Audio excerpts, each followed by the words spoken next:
As you remember at our board meeting, one of our board members was absent for a very good reason. We won't get into it, medical issues, which was Don Krupski. And as you might remember, I was trying to portray something about John's vision for part of the element of the new PSP and the direction we're going.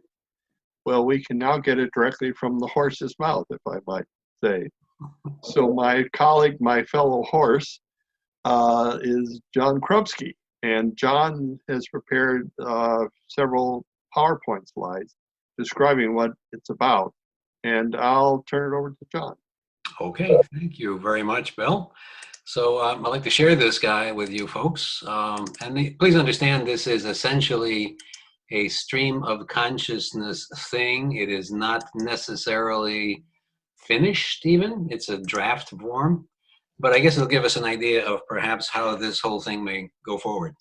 So it begins with the obvious change in words that change the theme of what the school could potentially be about, or what the next phase of PSP could be all about. And so, as I've probably have said before, and you've heard before, this is about the professionals' school for psychology, with the emphasis being on the fact that there are people out there making a living, doing what they do in a variety of different professions. And perhaps we might have something to offer them by linking what they already do to some perhaps profession-specific psychological insights. And this is all made up. So here goes, the Professional School for Psychology, where you can elevate your professional and personal development through the study and utilization of applied specialized psychology. What is applied specialized psychology? I'm not sure, because you just made it up, but it sure sounds good. And that's really what's important as we go forward with this. We need to create language such that when people hear about it, they kind of go, oh, that makes sense. That makes sense. So two things are going to be the hallmark of the Professional School for Psychology. The first one is that we need to make sure that we are not talking to ourselves. There was a comedian on the Saturday Night Live years ago named John Lovitz, who was a reprehensible person. One of his lines was, enough about me, let's talk about you. What do you think of me? And I think one of the things we need to do as we start thinking about the opportunity laying before us is not to make assumptions about, oh yeah, we know what to do, we know how this should be done, but to open the door to kind of an experimental view for ourselves. What do we think the people who are essentially the people who have been coming to PSP for a long time, what do they really need? Do they need a master's? Do they need a doctorate? Some of them do, some of them wanted. But what can it be possible that people who might benefit from what we think we can offer actually want?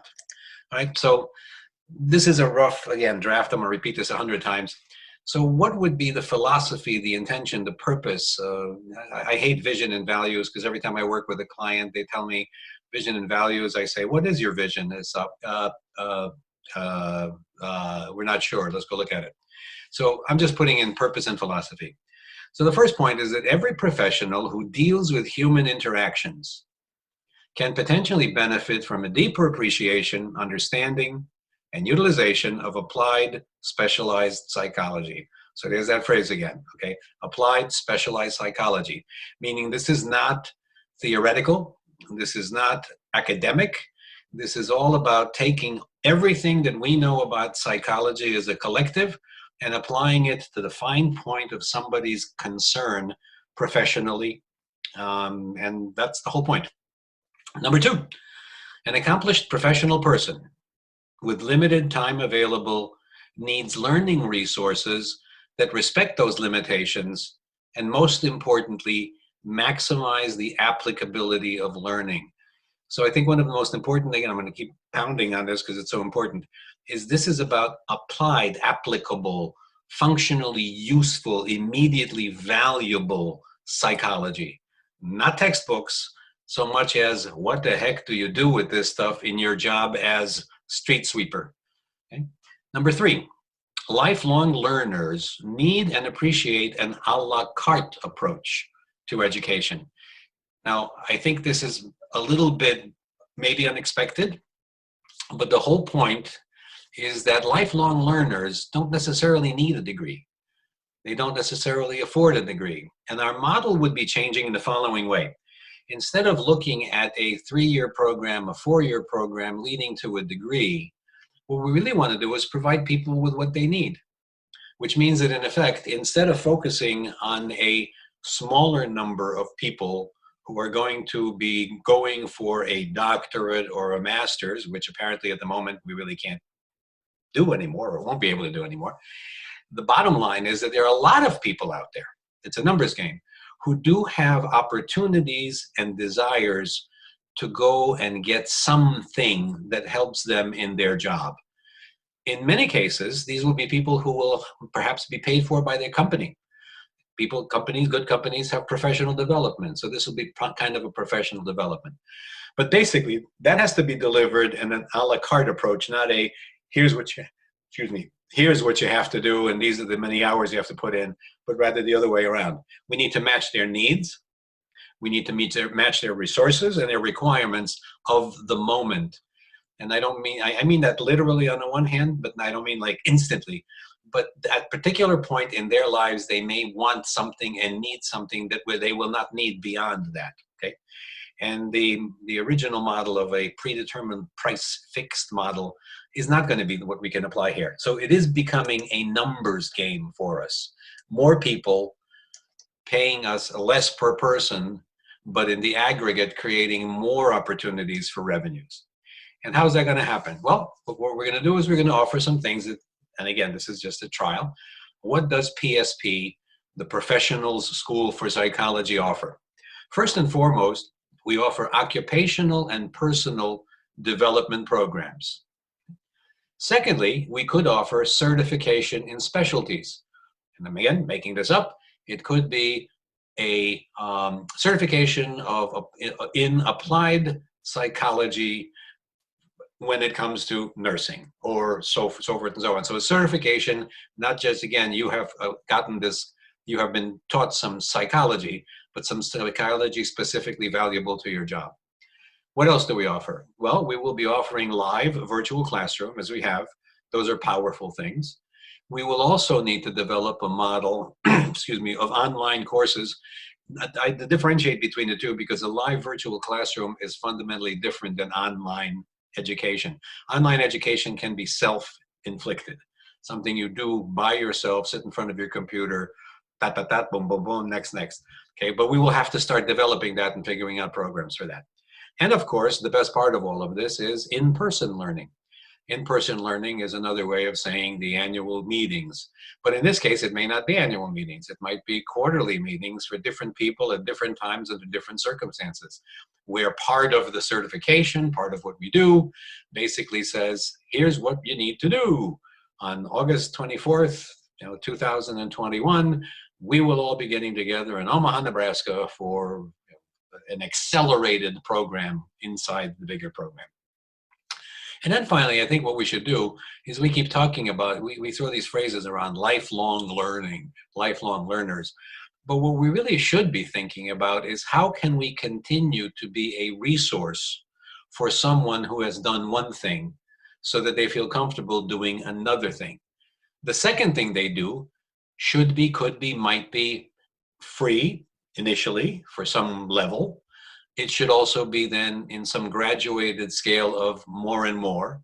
And it also could be, in effect, something that people would say, okay, I need to know about this specifically right now, and PSP is where I should find it. So this, by the way, will take a lot of back room for all of us to figure out exactly how it's delivered. Okay, so that's what we offer. Areas of specialization, and this is just literally making up. So what does the Professionals School of Psychology offer? It might offer a specialization in the psychology of healthcare.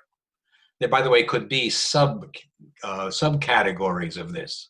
Right? It could be healthcare nursing, healthcare insanity, whatever it might be. The psychology of aging. And that again could be subcategories under this. It could be you are aging. It could be for the psychology of someone psychology of aging for someone who is dealing with people who are aging. Okay? the psychology of justice. Obviously, these sound familiar because they echo some of the themes that we've already talked about. One of the greatest opportunities I see is I happen to have an educator in the family. And she understands that what she's learned at PSP can help her do something more interesting than we would have thought. What she can do is end up coaching teachers, creating a whole body of knowledge around the idea of there is a psychology to education that is not the same as psychology in general and so forth. We might want to think about the psychology of coaching. And again, it could be the psychology of coaching for people who are coaches to understand how to do it better, but it could also be in terms of the psychology of coaching about how does a human being coach another human being in something. Could be broader. Okay? I happen to think that one of the greatest opportunities is psychology of sales. Why? Because salespeople tend to take programs throughout their lives. They do things to kind of improve who they are. And basically, they have the money and the opportunity and the desire to do that. So it could be the psychology of coaching in real estate, the psychology of, the psychology of sales in real estate, right? The psychology of sales in business services, the psychology of sales, and those might be part of an overall course. They might in fact be a specific course itself, by itself, something we need to figure out. And then, because this is my favorite, if you get to make up the list, you get to make up the items. I think the psychology of applied decisional science. This opens the door for us to do business with people who are working at advertising agencies. This could lead to potentially offsites with people who do public relations. It's a very interesting area because a lot of people who are in this business are psychologists, but once they become advertising per agency people, they don't really rely on their psychology so much anymore. They got into the business. I had a friend, the son of a friend, who was going to major in psychology, and I said to him at one point, he said he didn't really want to do that to his father. I met with him, and he explained, I don't want to sit on a couch and listen to people who are talking to me about problems. I said, yes, but you like to mess with people's brains. He said, yes. I said, so then you should be in advertising. He's become a very successful advertising executive. There are things that he has forgotten that connect back to his psychology education that might make it even more effective as a person in that business, in that industry. Okay. Now, obviously, we can expand this list, but it shouldn't get overly long. We shouldn't start off with a list of 25 things. The requirements of this list should be, first and foremost, something that we can deliver. Secondly and foremost, almost equally as important, an audience of people who are predisposed to spend money on personal development, either because they choose to, which is where we've been living for a while, but more importantly, HR departments generally get people some kind of money from good companies to pay for personal development. We should figure out a process that creates programs for meeting that need. So that's the overview. And then in the end, it comes down to this. So the menu would basically be pick and pay courses.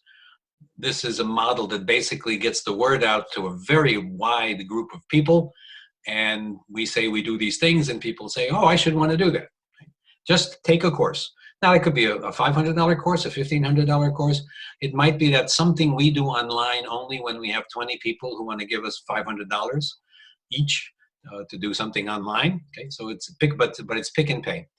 The second thing would be an in-specialty certification.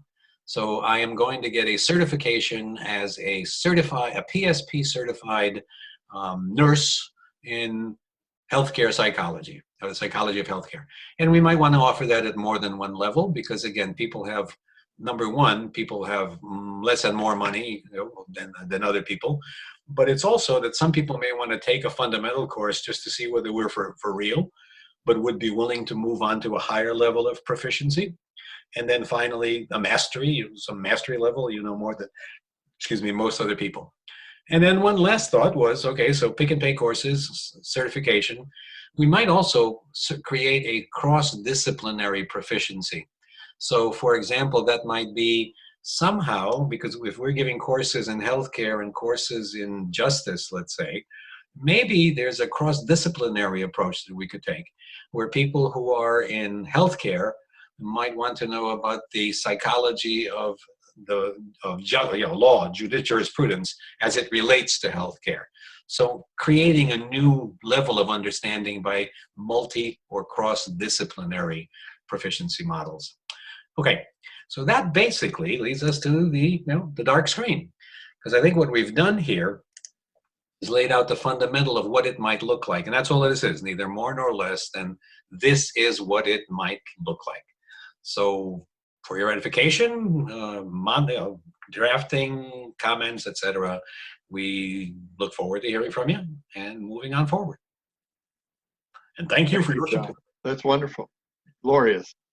And everyone, you'll have the link to this, and these are issues we'll be bringing up in the various task forces we'll be setting up and all. So I think it's a wonderful, powerful vision